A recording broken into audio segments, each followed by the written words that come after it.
ensuring life's journey and experiences along the way. AAA. We're always with you.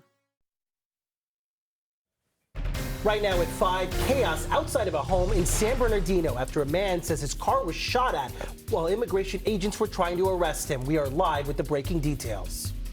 NBC4 News at 5 starts with breaking news. That breaking news here at 5, report of a shooting during an attempted immigration arrest in San Bernardino. We want to thank you for joining us. I'm Jonathan Gonzalez. I'm Kathy Vara. The man agents were trying to arrest told us he drove off after they shot at his car and hid inside his home. And then neighbors began protesting against the agents outside of the home. Our Amber Frias joins us live now from San Bernardino with the very latest on this. Amber. Hey, Jonathan, Kathy, I was able to speak with this man. He's still shaken, and so is his family. But he says more than anything, he's angry and frustrated that something like this happened to him. Now, he tells me he was inside his truck with his son and his son-in-law. He says they were working. They were delivering party supplies when a car, an unmarked car with masked men, tried to pull him over. As you mentioned, he refused to get off the car once they asked him to, and that's when these masked men started shooting at his truck. And we have video of what it looked like from the perspective of this family. This family tells me the car was shot at 3 times, shattering some of the windows. No one was injured. The family says they then decided to drive home. Once at home, they say they called San Bernardino PD to file a police report. We've tried reaching San Bernardino PD multiple times, but have not heard back from them. So we arrived at the family home a few hours after the attack. Dozens of community members had gathered outside. Federal agents were also there, and San Bernardino police officers. By late afternoon, all of them were gone, and nobody involved in this morning's shooting had been arrested.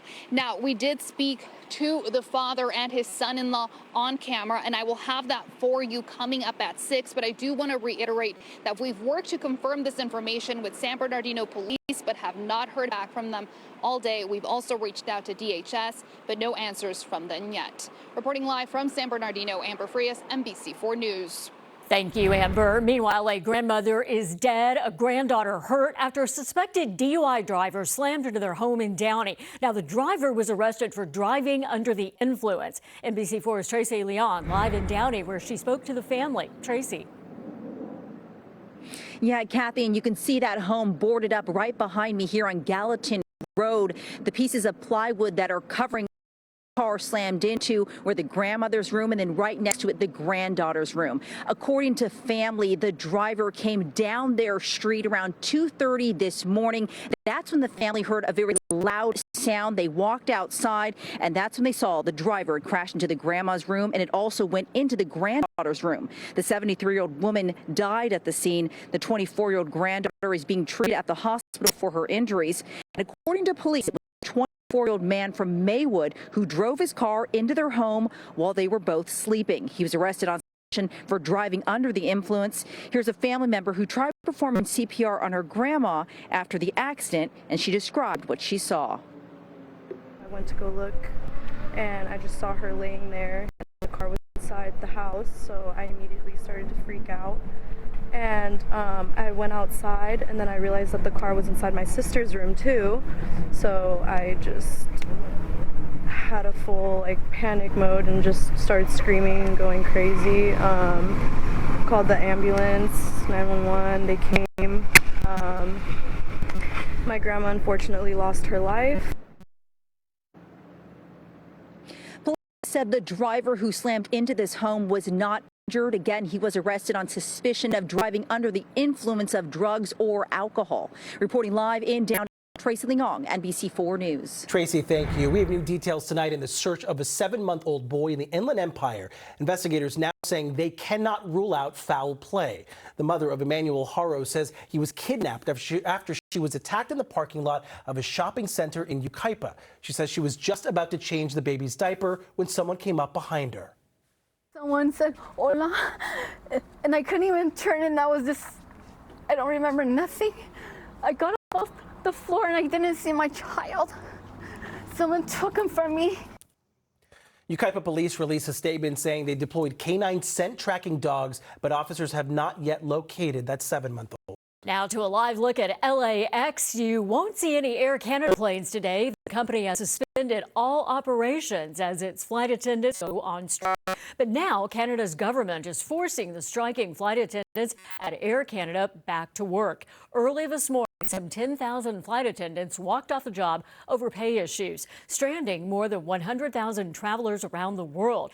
Then the government stepped in and imposed binding arbitration. Canada's federal jobs minister says now is not the time to take risks with the economy and extended the existing contract until a deal can be reached. The airline will not begin flying right away, though. Air Canada's chief operating officer says even after an agreement is reached, it could take up to a week to completely restart operations. An LA firefighter has died while in the line of duty. Yesterday, he's been identified as Jerry Guzman, assigned to Fire Station 32 in Azusa. The department says he served the department for 23 years. The department has not released a cause of death.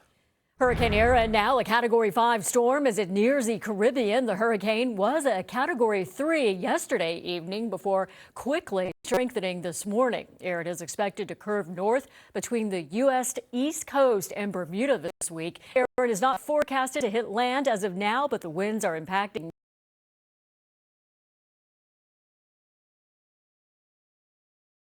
nearby islands and also prompting warnings of possible flooding and landslides. And for a look at our weather right here in Southern California, meteorologist Stephanie Olmo with the forecast. Yeah, we will continue to monitor the situation, what's happening there in the Caribbean and the Atlantic. While here back home, we're looking at a gorgeous sky as we check out this live picture of San Pedro. This is the camera atop battleship USS Iowa, where we're looking at a mostly sunny sky. We started up the day with the clouds and fog, and then it slowed to clear, but we got there. Temperatures in San Pedro right now, 77. We're 6 degrees warmer now compared to this time yesterday. Satellite and radar, mostly clear skies, even across the inland areas. A few areas where we're looking at some patches of clouds, but really that is about it as we continue here early this evening. Let's zoom out and see what's happening. So we have that onshore flow that will continue. This is what's resulting in that deep marine layer. We're looking at morning clouds and fog once again as we start up the day here on Sunday, resulting in nice cool temperatures across the region. So no complaints in the weather department. 84 in Ontario, 81 in West Covina, 80 degrees in Vancouver.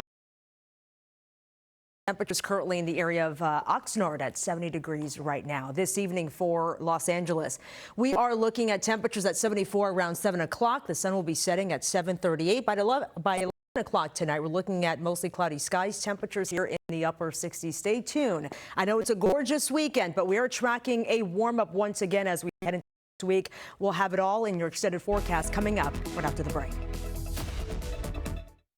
Monday on Today in LA, for the first time, locals made their mark